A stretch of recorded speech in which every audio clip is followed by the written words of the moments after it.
The California sun streamed through the tall windows of Snoop Dogg's spacious living room. He stretched out on his custom leather couch, scrolling through his phone with a frown on his face. His dog, a blue French bulldog, snored softly beside him. Outside, the palm trees swayed in the gentle breeze, but Snoop barely noticed the perfect weather. "Man, this ain't right," he muttered to himself, shaking his head as he watched another video of police hassling a homeless man who wasn't doing anything wrong. The video had gone viral overnight, with thousands of angry comments. It wasn't the first such video he'd seen this week. Snoop set his phone down and stared at the ceiling. His mind was racing. As someone who grew up in Long Beach, he'd seen how differently people got treated based on how they looked or where they came from. Now, with all his success, people treated him like royalty, but he never forgot what it was like before the fame. What if, he said to himself, the idea taking shape in his mind. He picked up his phone again, but this time to make a call. "Yo, Mike, I need you over at the house. Got something big I want to talk about," he said to his manager. "Yeah, today, man. It's important." 2 hours later, Mike sat across from Snoop, looking concerned as the rapper laid out his plan. "Let me get this straight," Mike said, leaning forward in his chair. "You want to disguise yourself as a homeless person and just hang out on the streets? To see how the cops treat you?" Snoop nodded, his eyes serious. "That's exactly what I want to do. No security following me around, no fancy car waiting. Just me, looking like I got nothing, sitting on the sidewalk like thousands of people gotta do every day." Mike shook his head. "It's too risky, man. What if someone recognizes you? What if something goes wrong with the police? You're too big to be pulling stunts like this." Snoop's dog woke up and wandered over to him. He scratched behind its ears as he thought about Mike's concerns. "It ain't a stunt," Snoop finally said. "Think about it. Everyone's sharing these videos, getting mad for a day, then forgetting about it. I got a platform. I can do something real with this." "At least let me set up some safety measures," Mike insisted. "Hidden cameras. A few guys watching from a distance, and we need a code word if things go bad." Snoop grinned. "Now you're talking. Get that makeup artist who did my Halloween costume last year. The one who made me look like an old man. Nobody knew it was me." As Mike made calls, Snoop walked to his window, looking out at his pool and manicured garden. He thought about the contrast between his life and the people he'd seen in those videos. People with nowhere to go, being told they couldn't even sit on a public bench. "We'll need to pick the locations carefully," Mike said, hanging up his phone. "Different neighborhoods, different police departments." Snoop turned back to him. "I want to hit up spots in my old neighborhood too, not just the rich areas. I want to see the whole picture." They spent the rest of the afternoon planning. By evening, they had a team assembled. The makeup artist, 2 camera operators who would pose as ordinary people nearby, and 3 security professionals who would monitor from parked cars. "We start tomorrow," Snoop decided, "early morning. I want to be on that corner before the coffee shops even open." As Mike left, he gave Snoop one last worried look. "You sure about this? Could cause a lot of waves." Snoop smiled, but his eyes remained serious. "Some waves need causing, man. Sometimes you gotta shake things up to make people see what's happening right in front of them." That night, Snoop couldn't sleep. He kept thinking about what he might discover tomorrow. Would the police be kind? Cruel? Would they even notice him at all? For the first time in years, he felt nervous about stepping outside, not as Snoop Dogg, the famous rapper, but as just another forgotten face on the street. The morning sun had barely risen when a black SUV with tinted windows pulled up to a nondescript warehouse in downtown Los Angeles. Snoop stepped out, wearing a simple hoodie and jeans, no jewelry, no flashy clothes. He looked around quickly before heading inside, where his team was already waiting. "Morning, boss," said the makeup artist, a short woman with purple hair who had worked with Hollywood's biggest stars. "Ready to disappear for a while?" Snoop nodded, settling into the chair she pointed to. "Let's do this thing." For the next 2 hours, Snoop sat patiently as the makeup artist worked her magic. First came the skin changes, adding texture, age spots, and a weathered look that spoke of years living rough. She carefully applied prosthetics to change the shape of his nose and cheeks. His distinctive facial features slowly vanished under her skilled hands. "Yo, this feels weird," Snoop said, touching his face gently. Like I'm wearing a mask, but it's stuck to me. Don't touch, the makeup artist scolded, gently batting his hand away. It needs to set properly, and we're just getting started. Next came the hair. Snoop's braids were tucked away under a special cap, and a matted, gray-streaked wig was fitted. The transformation continued with false teeth that changed his smile and yellowed contact lenses that altered his gaze. Mike walked in as they were finishing and stopped dead in his tracks. Holy, I wouldn't recognize you if you were standing right next to me at a concert. Snoop grinned, but it looked nothing like his famous smile. That's the whole point, man. The wardrobe specialist approached with arms full of clothes. Not costume clothes, but actual worn garments collected from donation centers, with permission and later replaced with new items. Layer by layer, Snoop's tall, lean frame disappeared under baggy, stained clothes that had seen better days. These smell real, Snoop commented, wrinkling his nose. They've been specially treated to seem authentic, the wardrobe specialist explained. Not dirty, just lived in. We want people to believe, but we don't want you dealing with actual filth. The final touches were the hardest, changing how he moved. A movement coach worked with Snoop for an hour, teaching him to hunch his shoulders, to limp slightly, to make his usual confident stride more shuffling and uncertain. Remember, the coach said, you're carrying the weight of life on the streets. Your body hurts. You're always tired, always watching out for trouble. Snoop practiced walking back and forth across the warehouse floor. With each pass, his movements became less his own and more those of the character he was becoming, an older man who'd faced too many hard years. Now the voice, the coach continued. Lower, rougher. Like you've been sleeping outside in the cold. Snoop cleared his throat and spoke in a gravelly whisper. Spare some change? God bless you. Everyone in the room fell silent. The transformation was complete. Snoop Dogg, the world-famous rapper, had vanished. In his place stood an elderly homeless man that nobody would look at twice. The cameras are ready, Mike said, breaking the silence. We've got people stationed at the locations. Tiny cameras in your coat button and that bottle in your bag. Audio pickup in your beanie. Snoop nodded, already feeling different in his new skin. Let's go over the safety plan one more time. They reviewed the code words, the extraction plan if things went wrong, the legal team on standby. 3 unmarked cars would be within blocks of his location at all times, with people ready to step in. As they finished, Snoop caught his reflection in a window.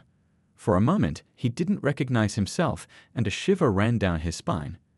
This wasn't just a costume, it was stepping into another life, one that could have been his under different circumstances. You good? Mike asked, noticing his hesitation.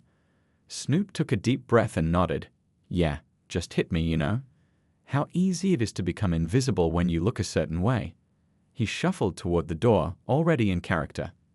Time to see what the world looks like when nobody knows who you are. The morning chill bit through Snoop's layers as he settled onto a wooden bench at the corner of a busy street in a middle-class neighborhood. This area was filled with small businesses, a coffee shop, a bookstore, a pharmacy, and a few restaurants that wouldn't open for hours. He placed a tattered cardboard sign beside him that read Vietnam Vet. Anything helps, and set an old paper cup on the ground.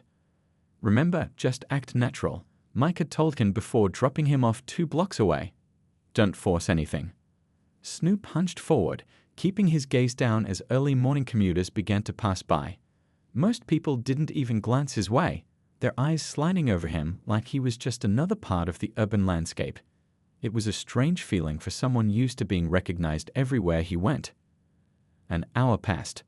The sun climbed higher, but the chill remained.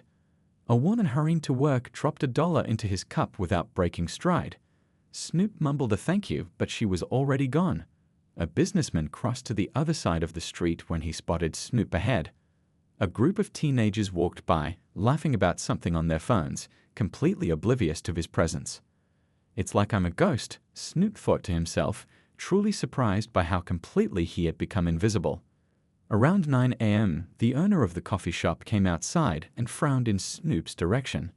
10 minutes later, Snoop noticed a police cruiser slowly driving past. It circled the block once before parking across the street. 2 officers stepped out and headed his way. Snoop's heart beat faster, but he reminded himself to stay in character. These first interactions were exactly what he came for. "Morning, sir," said the first officer, a heavy-set man with kind eyes. "How are you doing today?" Snoop looked up slowly, keeping his shoulders hunched. "I'm all right, officer," he replied in the gravelly voice he'd practiced. "Just trying to get by." "We got a call from some of the business owners," the second officer explained.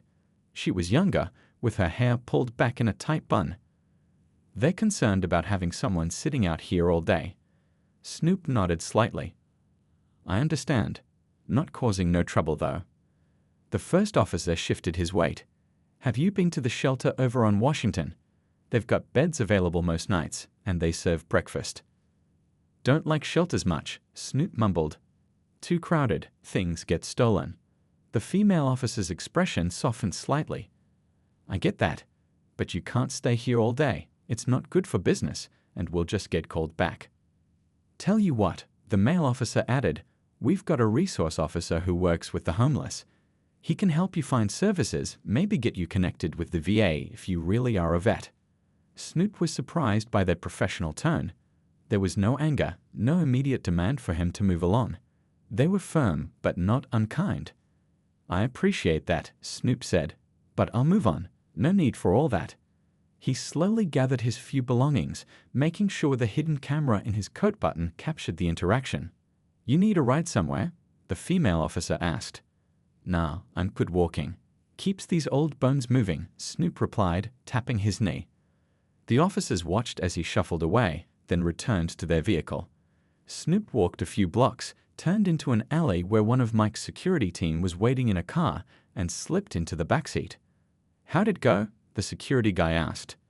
Snoop pulled off his beanie and ran a hand over his head. "Not what I expected." They were decent, professional. "We got it all on camera," the security guy confirmed. "Mike says to take a break, then we'll try the next location after lunch." As they drove back to the warehouse, Snoop stared out the window, watching people go about their daily lives.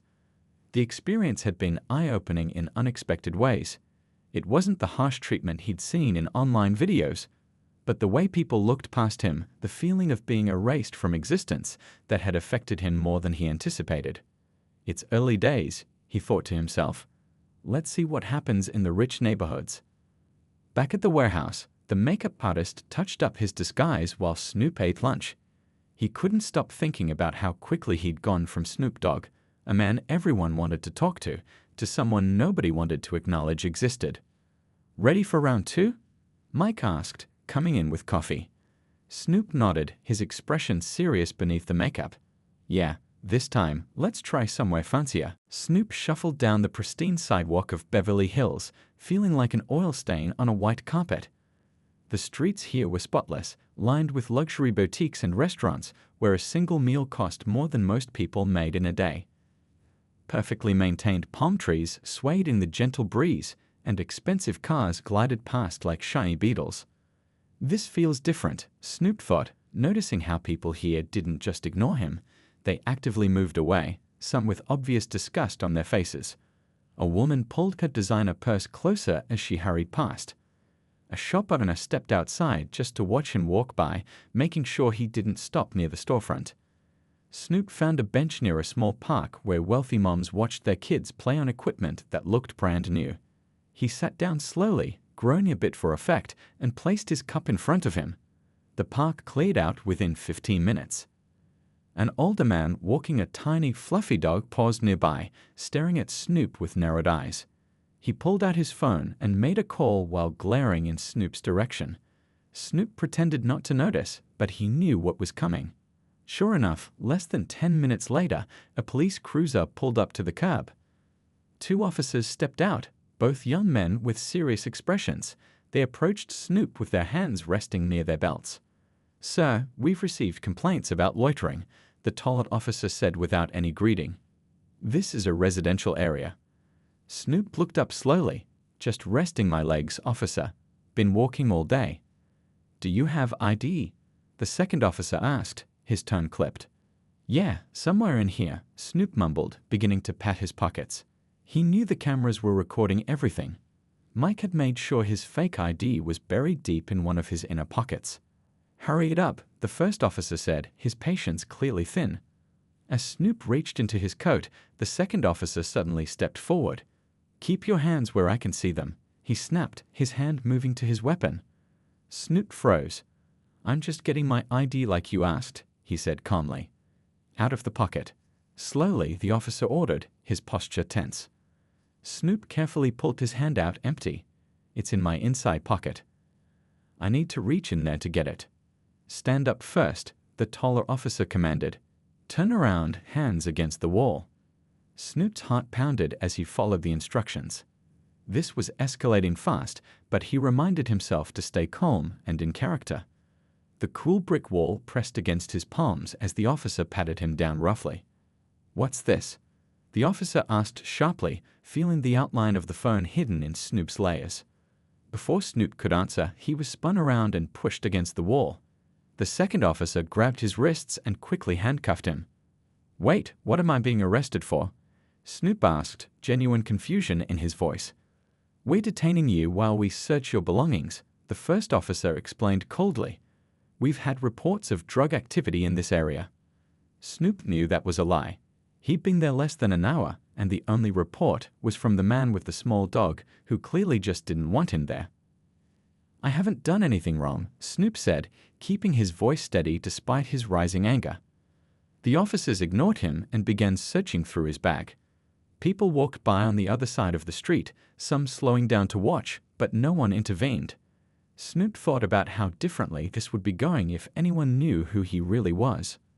The taller officer pulled out the hidden phone, a high-end model that clearly didn't match Snoop's homeless appearance. "Where'd you get this?" he demanded, his tone suggesting he already knew the answer, that it must be stolen. "It's mine," Snoop replied simply. The officer scoffed. "Right, and I suppose you've got a Rolex under those rags too." Something in his mocking tone made Snoop's patience snap. He stood up straighter, some of his practiced hunched posture falling away. "You know what? Call my lawyer," he said, his voice slipping into his natural cadence. "This whole thing is being recorded." The officers exchanged glances, noticing the change in his demeanor. "What are you talking about?" the second officer asked, suddenly less certain. Before Snoop could respond, a black SUV pulled up behind the police cruiser. The vehicle had been monitoring from a distance, and Mike had clearly decided it was time to intervene. The officers turned, hands moving to their weapons again as the SUV's door opened. Snoop knew the next few moments would change everything. His experiment was about to take an unexpected turn. The officers tensed as a tall man in a black suit stepped out of the SUV. He approached with confident strides, hands visible and empty, clearly someone who knew how to approach law enforcement without setting off alarms.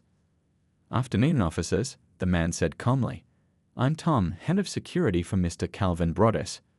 The officers exchanged confused glances. The name didn't register immediately. "That's Snoop Dogg's real name," Tom explained, watching their expressions shift from confusion to disbelief. "The gentleman you're currently detaining is Mr. Broaddus." The second officer scoffed. "Yeah, right, and I'm Jay-Z." Snoop, still handcuffed against the wall, couldn't help but smile slightly under his makeup. The officer's skepticism wasn't surprising. The disguise was that good. Tom remained professional. "Mr. Broaddus is currently filming a social experiment about how homeless people are treated by law enforcement. Everything that's happened in the last hour has been recorded by hidden cameras." The taller officer looked back at Snoop, studying his face more carefully. "This is a joke, right?"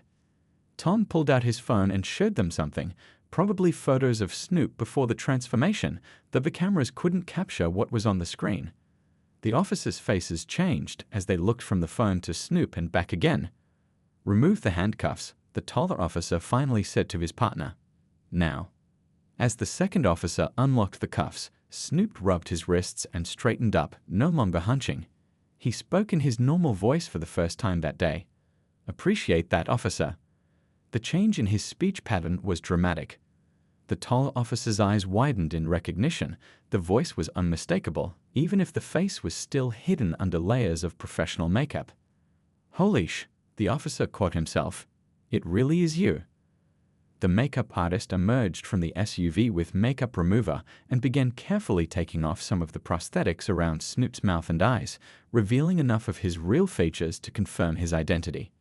A small crowd had gathered at a safe distance, whispering and pointing.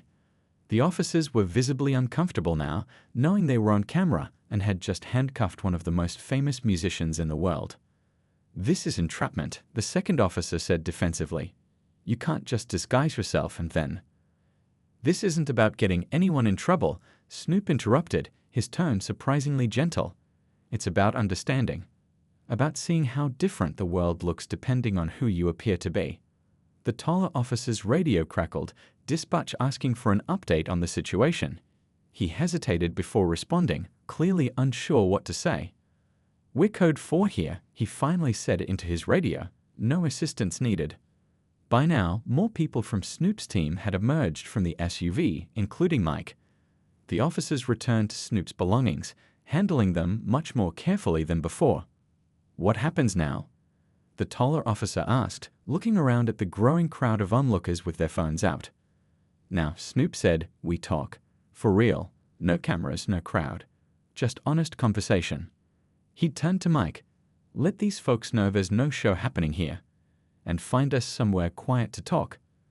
Mike nodded and began dispersing the crowd, while Tom spoke quietly with the officer's supervisor, who had just arrived on scene. 20 minutes later, they were sitting in a private room at a nearby restaurant. The owner had closed it off just for them after learning who was involved. Snoop's face was now fully visible, though he still wore the shabby clothes from his disguise, a strange contrast that seemed to perfectly represent the bridge he was trying to build. The officers sat across from him, their initial defensiveness fading into something more complex, embarrassment mixed with curiosity. The supervisor, a lieutenant with gray at his temples, sat silently at the end of the table, observing. "Before we start," Snoop said, "I want to be clear. This isn't about shaming anyone. I'm not posting videos with your faces or names. That's not the point." "Then what is the point?" the second officer asked, still wary. Snoop leaned forward, resting his arms on the table. "To see if what I've been watching online is real. To feel what it's like when the world sees you differently. And maybe to start a conversation about why that happens." The taller officer nodded slowly. "I get it. But you have to understand our position too." Snoop smiled. "That's exactly why we're sitting here now. So I can understand your side, and you can understand mine." The lieutenant spoke for the first time. "Well, Mr. Broaddus, you certainly got our attention. What would you like to know?" The restaurant was quiet except for the distant clatter of dishes from the kitchen. Snoop sat across from the two officers, with the lieutenant at the head of the table. Mike stood near the door, making sure they wouldn't be disturbed. "So," Snoop began, "let me tell you what I experienced today. In the first neighborhood, the cops who approached me were respectful. They asked me to move along, but they offered resources, information about shelters. They treated me like a person." The taller officer shifted in his seat. "And we didn't." Snoop nodded. "You assumed I was dangerous. You cuffed me for reaching for ID that you asked for. Why was that your first reaction?" The second officer leaned forward. "Look, you have to understand something. This job changes how you see things. We deal with unpredictable situations every day." "I get that," Snoop replied. "But the other officers face those same risks, right? Yet they approached differently." The lieutenant cleared his throat. "Different neighborhoods, different protocols. Beverly Hills has almost no homeless population because we respond quickly to calls. The residents expect that." "So it's about keeping certain people out of certain areas?" Snoop asked. The taller officer frowned. "It's about responding to what the community wants. People pay a lot to live here, and they don't want to worry about people like me sitting on a bench." Snoop interrupted. What exactly was the threat? There was an uncomfortable silence before the second officer spoke again. "It's not always about immediate threats. Sometimes it's about patterns. Homeless individuals in wealthy areas often lead to increased property crime, drug use." "But you didn't know anything about me," Snoop pointed out. "You just saw how I looked and made a whole bunch of assumptions." The lieutenant nodded slowly. "He's got a point. We're trained to assess risk, but sometimes our biases fill in gaps that aren't there." The taller officer looked at Snoop directly. Can I ask you something? What would you have done differently in our shoes? You get a call about a homeless person in an area where they rarely show up. The caller says they're suspicious. What's your move? Snoop thought for a moment. I would have talked to me first, asked questions, treated me like a human being who might have a reason to be sitting there besides causing trouble. Fair enough, the officer admitted. But when you reached into your coat, yeah, that's when everything changed, Snoop said. But I was just doing what you asked me to do. The second officer rubbed his face. It's hard to explain what goes through your mind in that moment. We've both seen routine stops turn deadly in seconds. I understand fear, Snoop said quietly. I grew up in Long Beach. I know what it's like to worry every time you see a police car, to wonder if this might be the day something goes wrong. This seemed to hit home with the officers. The conversation shifted as they began sharing their perspectives more openly. Most days, nobody's happy to see us, the taller officer admitted. The people we're helping are having their worst day. The people we're stopping are angry. It wears on you. I bet it does, Snoop agreed. But imagine feeling that way about the police when you haven't done anything wrong. When you're just existing in a space, and that's enough to make someone call 911. The lieutenant, who had been mostly listening, finally spoke up. I've been doing this job for 22 years. We've made progress, but clearly not enough. He looked at his officers. What these gentlemen did today, the quick escalation, that's partly on them, but it's also on our training, our culture. Snoop nodded. That's what I wanted to understand. How much is the individual and how much is the system? It's both, the lieutenant said. Always both. They talked for another hour, covering topics from police training to community relations to personal experiences.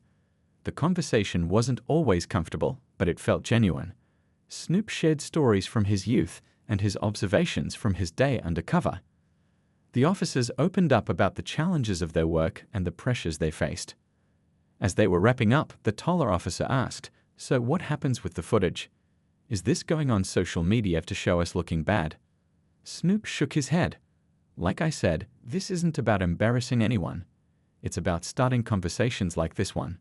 The footage will be part of a documentary, but your faces will be blurred, names changed. 3 weeks after his undercover experience, Snoop sat in his studio reviewing the final cut of the documentary.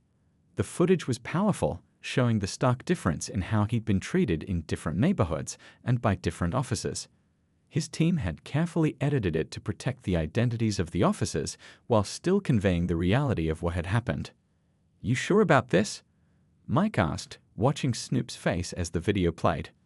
"Once we put this out there, it's gonna make waves." Snoop nodded. "That's the whole point. People need to see this." The next day, Snoop posted a short clip on his social media accounts with a link to the full documentary. "Walked in someone else's shoes for a day," he wrote. "Changed how I see the world." Within hours, the video had gone viral. News outlets picked up the story, and by evening, Snoop was fielding calls from major TV networks wanting interviews. But he wasn't interested in just talking about the problem, he wanted to focus on solutions. Instead of doing the usual media circuit, Snoop reached out to the lieutenant from Beverly Hills. "Remember when you mentioned bringing community members together? Let's make it happen." 2 weeks later, they organized the first meeting in a community center in Long Beach. The room was filled with an unlikely mix of people, police officers from various districts, homeless advocates, local politicians, and regular community members. Snoop had used his platform to bring people together who might never have spoken otherwise. "I'm not here as a celebrity," Snoop told the crowded room. "I'm here as someone who grew up in these streets, someone who's seen both sides, and someone who believes we can do better." The lieutenant stood beside him. "What Mr. Brodus experienced that day wasn't our finest moment, but instead of just making us look bad, he invited us to the table. That's the kind of approach that actually leads to change." The meeting wasn't always smooth. There were heated moments, passionate disagreements, and painful truths shared. But by the end, they had established working groups focused on specific issues: improving police training for interactions with homeless individuals, creating better resources for mental health support, and developing new approaches to community-based policing. Snoop didn't just lend his name to the initiative, he put his money behind it too. He funded a pilot program for crisis intervention training for officers and partnered with local organizations to create a mobile outreach unit that brought services directly to homeless encampments. This isn't about quick fixes, he explained to a reporter who questioned why he was so involved. It's about building trust between communities and the people who are supposed to protect them. That takes time. 6 months later, Snoop returned to the same Beverly Hills bench where he'd been handcuffed. This time, he wasn't in disguise. He was meeting with the 2 officers who had detained him, along with several homeless individuals who had been helped by the new programs. One older man with weathered skin and clear eyes shared his story. "Been on the streets 15 years, he said. "First time I ever felt like somebody was listening was when your outreach team showed up. Now I got a room, got my medication sorted, even got a part-time job." The taller officer, who had been through the new training program, spoke next. "I thought I knew how to do my job before. Now I realized there was a whole lot I was missing." He looked at Snoop. Not everyone gets a second chance to do better. As the afternoon sun cast long shadows, Snoop looked around at the group, people from completely different worlds finding common ground. It wasn't perfect. There were still problems to solve, systems to change, and minds to open, but it was progress. Later that evening, as Snoop drove home, he passed a police officer talking to a homeless woman. Instead of moving her along, the officer was helping her load her belongings into a van from one of the new outreach programs. Snoop smiled to himself. Small changes, but real ones. His phone buzzed with a message from the lieutenant. Community Council approved full funding for the program. It's official now. Snoop sent back a simple reply, "This is just the beginning." And it was. What had started as a single day in disguise had grown into something bigger than Snoop had imagined. Not a perfect solution, but a step towards seeing each other's humanity, which Snoop had come to believe was where all real change began. "And the point?" the second officer asked. "The point is to show both sides, how it feels to be invisible and then suddenly too visible for the wrong reasons, and how it feels to do your job when you're always viewed as the bad guy." Snoop stood up, extending his hand. "Change only happens when we see each other as people first." The officer stood and shook his hand. The lieutenant did the same, adding, "I'd be interested in continuing this conversation, maybe bringing in some community members, if you're willing." Snoop smiled. "That's exactly what I was hoping to hear." As they left the restaurant, Mike looked at Snoop questioningly. "How'd it go?" Snoop watched the police car drive away before answering. "Better than I expected. We actually listened to each other." "Did it change anything?" Mike asked. "Maybe not everything," Snoop said, "but it's a start, and sometimes that's all you need."